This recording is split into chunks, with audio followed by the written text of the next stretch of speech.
reason, Joe, this Cancun trip reveals a lot about how he feels about his job and his power and his state. And it's very Trumpy. It's very Trumpian. Constituent services is something you talk about all the time as the number one most fulfilling part of the job of a public servant, to be able to actually help people directly. Yeah. And to be able to, like, solve things for the people of your district or your state. Yeah. And to leave during that time and then to treat your constituents like they are so stupid that they would believe a lie that the kids forced him to go to Cancun and that he was just giving them a ride. That's the first lie, and there's the second lie.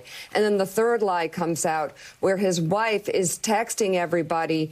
They're having a party there, and he's bringing everyone there. I mean, 3 lies later, he then comes back and lies about how much he cares about what is happening in Texas. It is painful to see such a waste of a Senate seat. It's interesting, Rev. But Mika was saying about constituent services. As you're aware as much as anybody, when I got elected to Congress, I was ideological. I was a small government conservative / libertarian / populist, and I was very ideological. I was always trying to do whatever we could do to move towards a balanced budget as quickly as possible. And so it was interesting that when I left Congress, that what people came up and talked to me about, and still will if they see me on a plane, it's not like, oh, I love when you put out that bill to balance the budget in 6 years instead of 4. It's always, hey, my parents were having trouble with their farm, and the IRS had been investigating them for 10 years.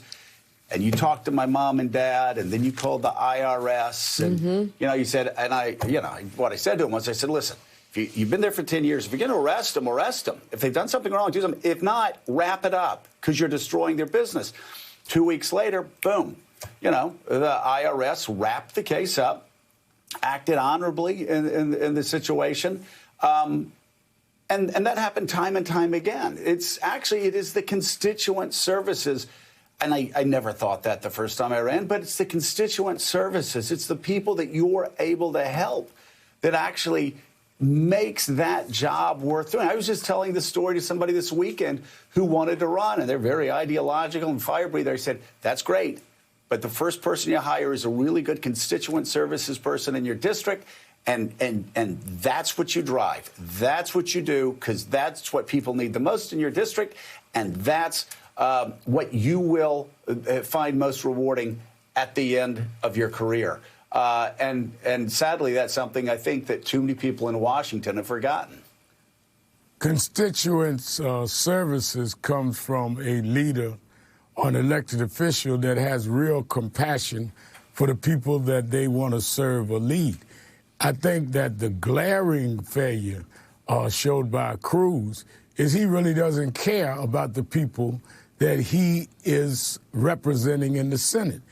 If you are an elected official or even just an advocate leader like I do, we go to people in trouble, not run from people in trouble. I mean, you mentioned Katrina, Joe.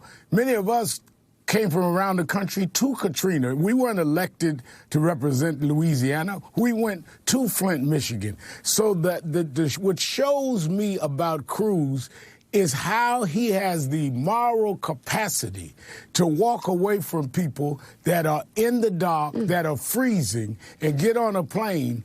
And then when he's questioned about it, he has such a low moral compass, he throws his own daughters in front of the bus to blame it on them. This is the kind of character that people need to assess when they go to his election. Who puts their daughters on the line when they're caught holding, in effect, the people that elected them in contempt? It's the same kind of person that would hold voters in contempt January 6th, saying, forget the voters, my guy should be president because it's all about him. The level of self-aggrandizement and self-engagement is beyond what we can even measure. And I think that's the most egregious thing about what he did, is to walk away when he should have been running toward the people that needed his help in leadership and assistance. Also point out in 2018,